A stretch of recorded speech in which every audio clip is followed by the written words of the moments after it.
Greetings and welcome to Smartwatch Ticks. Today we are going to do the full review of this amazing watch. This is the FINOW Q1 Android 5.1 standalone smartwatch phone.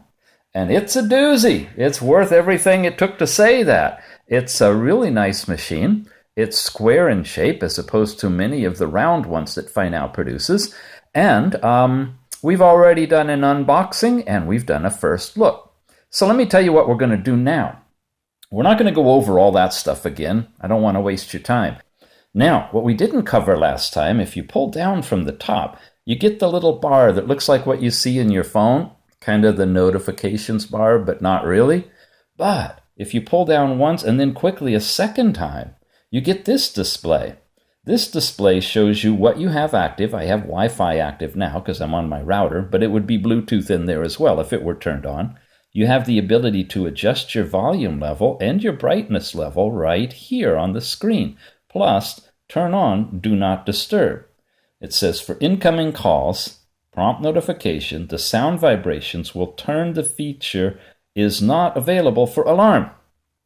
Now, Google translation of what probably in English means this is going to silence your phone and you might get vibration for notifications and your phone calls, but it's not going to override the alarm. You'll still probably get a loud beep for the alarm.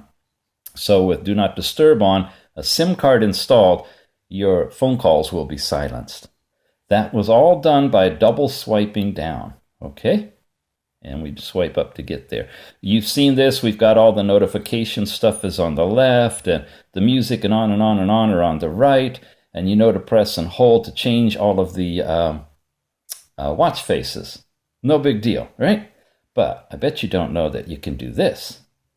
And I bet you don't know that you can do this. That's because you have to install apps. And that's what makes this watch so beautiful, as well as all of them that are Android standalone. This is Android 5.1. Android 4.2, 4, depends, are typically in the round watches, but all of them can do what you just saw there.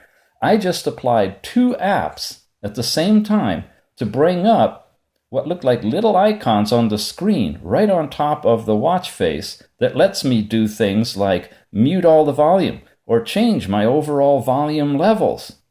Higher or lower, media or ringer. Okay? But that's not all. Check this out. I slid in from the corner instead of from the bottom, and look at what I've got. This is yet another app that you can install. You can install all of these on your phone, you know. They're straight out of the box, Android, right from the Google Play Store. But on the watch, wow, you can do so many different things with them. Truly amazing stuff. And it gives power to your standalone smartwatch. Not only that, pizzazz too. Those are all things we talk about when we go into talking about apps. This is just a full review to show you that they actually do work and work really, really well on this watch. So what else do we want to cover? Well, that's a couple of different ways of, again, you got to hit it just right, of organizing the apps that you want to run, and you can put them into pages, and you can put them just like you would on your watch, including clocks even, widgets, all that stuff. That's one overlay. Or, in order to launch your favorites, you can do this kind of a swipe and put the things that you use most in here, that way. Another way of getting at it. All these are options for you, but this is the best. You've seen, you're not the best yet, come on. You've been there, we've already looked at you. This is when you slide from the middle, you get to what comes with the watch, which is the scrolling paired list of all of your icons, right? These are all of your installed apps that you've got on the watch. Not organized alphabetically. In fact, not organized any particular way. The installed ones show up first, and then they're more or less in the order that you put them on. Makes it awfully hard to find what you're looking for. Well, now with Android 5.1, we have an advantage. For example, one of the things I like is screen filter. I like to touch it, and it dims the screen just a little bit. Touch it again and it brightens it up. But it's way down here in the list. Wouldn't it be nice if I could just press and hold it and I could drag it all the way up to the top? Like that? Another thing I like is this one. It's called Screen Off. If I touch it, it turns the screen off right then and there. I don't have to push the button. Wouldn't it be cool if I could put that up there too? I can. I've got my screen filter. Oh, wait, what? You're saying that if I leave this, it's going to be gone? I go over to notifications, I do whatever. When I swipe up, it's back. If I turn the watch off and I turn it back on again, it's there. It stays permanently in that position even when you reboot the watch. Android 5.1 implementation on the FINOW Q1 watch, that is the best feature of all. For me, anyway. I've been so frustrated trying to get to the things I want to get to.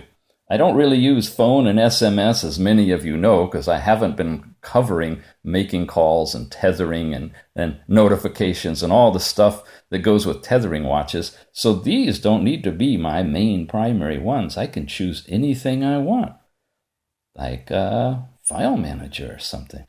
Drag it up there. Put it wherever I want, like right there. You get the drift? All right. So what else? Well, there's a lot of apps installed here.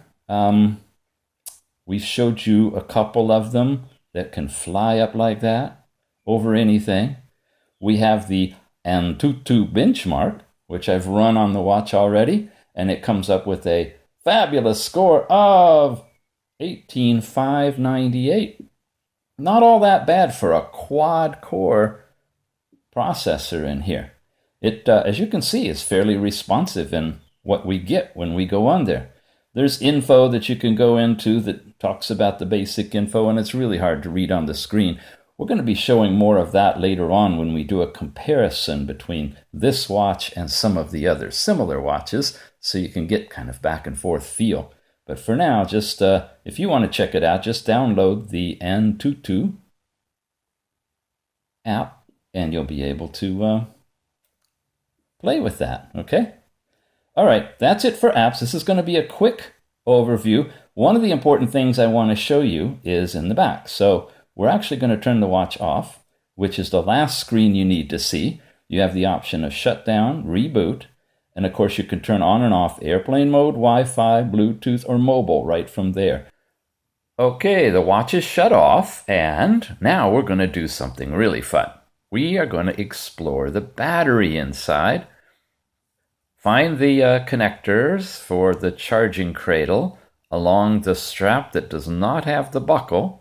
And when you turn it on its side, you'll find there's a little opening that you can snap to get the back off. Okay, we did take a look at this during the first look of the watch, but we're going to go deeper today because we're going to show you how easy it is to take this battery out. The little battery floats in here and it sits inside a connector right there. Now, if I take like a little paper clip or something, should be doing this with 3 hands, but I only have 2, so I'm going to take the paper clip underneath here and I'm going to lift up slightly as I put some pressure on the battery and pull, and boom, there we go. Now, I probably could have just pulled that up straight without having to use a paper clip, but I didn't want to risk it. So just to play safe, it's probably best to just do it that way. You have a little connector that slides straight down into that slot, and these batteries are now replaceable. So if you got yourself some extra batteries, I don't know if you can get an external charger, that would be great. If not, put them in, charge them up, and take them out so that you have them ready to go. And then when you are ready to exchange it, you just pop it out like you saw right there, and you just put it in place, hover it right over that spot, get your thumb there, and just push it down, push it back in, and you're back in. All right. So if you do get shipped one that's got lower milliamp rating, this is, what did we say, 360. It's supposed to be shipping with 400. And maybe you could even get even higher capacity type battery that would slide in here. One thing I did notice about the battery is there's a circuit board inside right there. You can see barely. There's a little bit of a circuit board attached to the battery. Don't know what all that's about. And it might be because this is the first watch. It might be a prototype thing that they did with the battery to just get it out the door. Check yours. See if you've got a circuit board on the battery. If so, you probably need to get a replacement battery directly from the company, or definitely for this particular watch. If not, then maybe you could just put in any replacement battery like that. All right. We've covered the straps, we've covered the battery. We are just about done with everything except for what everybody wants to see, and that is, what does the darn thing look like on? Let's boot it up and see. There we go. So, it's a silicone band, which means it's stretchable, see? Unlike the leather bands. So, you can tighten it up if you like. I'm going to pop it on, slide it in. That feels like a good tightness. And this is what the watch looks like on. Now, I'm a guy, probably medium build, I'd say, and this works well. Looks nice. Really a nice watch. This is the FINOW Q1 Android standalone smartwatch phone thing with all sorts of capabilities. I think you'll like it. So what I'm going to do now is add the first look video right here, so you don't have to hunt it down to see everything that we covered on that one combined with what you just saw on this one. And then after that video, we're going to play the video of all the different custom installed watch faces that I've added to here that work well on a square watch type of a format. Okay, let's do that. Now, I know I didn't cover anything about tethering this watch to a phone or using a SIM card to make phone calls and SMS messaging.